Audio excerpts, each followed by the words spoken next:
Death note में इतने सारे मौत के देवता क्यों हैं? लेकिन सिर्फ अरमा ही सबको क्यों याद रहती है? ऐसा इसलिए नहीं कि वो लोगों की जान ले सकती है, बल्कि वो दूसरों के लिए अपनी जान कुर्बान कर सकती है। मौत के देवताओं की दुनिया में ऐसा पहले कभी नहीं हुआ।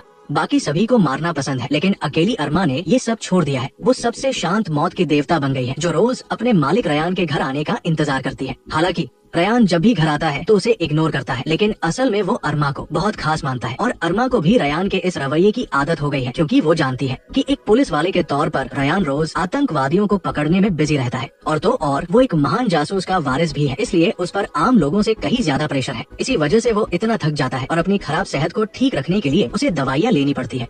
ये देखकर अरमा को बहुत दुख होता है। वो रयान से पुलिस की नौकरी छोड़ने को कहती है, लेकिन रयान ने अभी तक 6 डेथ नोट नहीं ढूंढे हैं। दरअसल इंसानी दुनिया में अभी 6 डेथ नोट मौजूद है। उन सभी को इकट्ठा करके ही डेथ नोट को हमेशा के लिए सील किया जा सकता है और देश में शांति लाई जा सकती है। पुलिस को पहले ही एक डेथ नोट मिल चुका है और उसी से उन्हें पता चला है कि डेथ नोट को कैसे सील करना है। बाकी 5 में से कुछ कीरा के पास है और एक रयान के पास, लेकिन रयान ने कभी उस डायरी का इस्तेमाल नहीं किया, क्योंकि वो जानता है कि एक बार इसका इस्तेमाल करने का मतलब है क्राइम करना, चाहे वजह कुछ भी हो। ये उसके लिए एक चेतावनी है। लेकिन दूसरी तरफ कीरा से अब और सब्र नहीं हो रहा। वो बाकी की डेथ नोट भी हासिल करना चाहती है, इसलिए वो टीवी के जरिए रयान को अपना नाम और चेहरा बताने की धमकी देती है, वरना वो देश के सभी लोगों को मार देगी। रयान इसके लिए तैयार नहीं था। उसने नहीं सोचा था कि कीरा इतनी बेरहम होगी। अरमा भी रयान की सुरक्षा को लेकर बहुत परेशान है और उसे बार बार रोकती है, क्योंकि वो जानती है कि अगर रयान एक बार टीवी पर आ गया तो कीरा बिना सोचे समझे डायरी का इस्तेमाल करके रयान को मार देगी।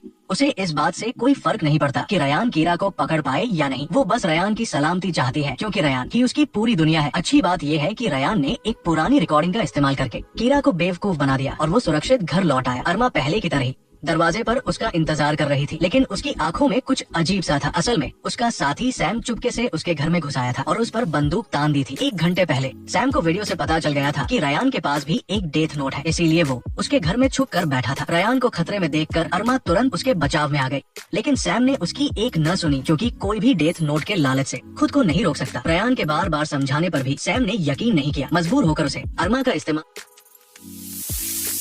करके उसे डराना पड़ा। अरमा मेरी एक सच्ची दोस्त है। रयान ने बताया कि वो बस अपनी डायरी का इस्तेमाल करके बाकी 4 डायरियों को सामने लाना चाहता था, क्योंकि सिर्फ इसी तरह से वो 6 डेथ नोट्स को सील कर सकता है, ताकि दुनिया में कोई और कीरा पैदा न हो। रयान की ईमानदारी देखकर सैम ने भी उस पर एक बार भरोसा करने का फैसला किया और चुपचाप डायरी उसे वापस कर दी। सैम के जाने के बाद अरमा तुरंत रयान के पास आई और उससे उसकी कही हुई उस बात के बारे में पूछा कि अरमा मेरी एक सच्ची दोस्त है। एक सच्चे दोस्त का क्या मतलब होता है? रयान ने उससे कहा कि वो इस बात पर ध्यान न दे। उसने बस ऐसे ही कह दिया था। अगर अरमा सच में सैम को मार देती तो वो मौत के देवताओं के नियम तोड़ देती। वो किसी इंसान की जान बचाने के लिए डायरी का इस्तेमाल करके किसी को नहीं मार सकती। इसकी सजा मौत है। यहाँ तक कि मौत के देवता भी मर जाते हैं। अरमा ने ऊपर से तो हाँ कह दिया, लेकिन असल में उसे रयान से प्यार हो गया था। मुझे यकीन है कि अगर फिर से वैसी नौबत आई तो अरमा रयान के लिए किसी को भी मार देगी। कहानी के आखिर में रयान ने सचमुच डायरी का इस्तेमाल करके कीरा को बाहर निकाला और उसे गोली मार दी। लेकिन रयान जब सीवर से भाग रहा था तो कीरा के आदमियों ने उसका पीछा किया। रयान ने बिना सोचे समझे सैम के लिए खुद गोली खा ली और जमीन पर गिर पड़ा। फिर उस आदमी ने अपनी बंदूक सैम की तरफ तानी, लेकिन जब उसने गोली चलाई तो वो खुद ही गिर पड़ा। सैम एकदम हैरान था। तभी उसे पता चला कि अरमा ने उसकी जान बचाई थी। सैम ही वो शख्स था जिसे रयान अपनी जान देकर भी बचाना चाहता था, इसलिए उसने उस औरत का नाम लिख दिया। ये कहते ही अरमा का शरीर तेजी से रेत में बदल गया। रयान फूट फूट कर रोया, लेकिन अब कुछ नहीं किया जा सकता था।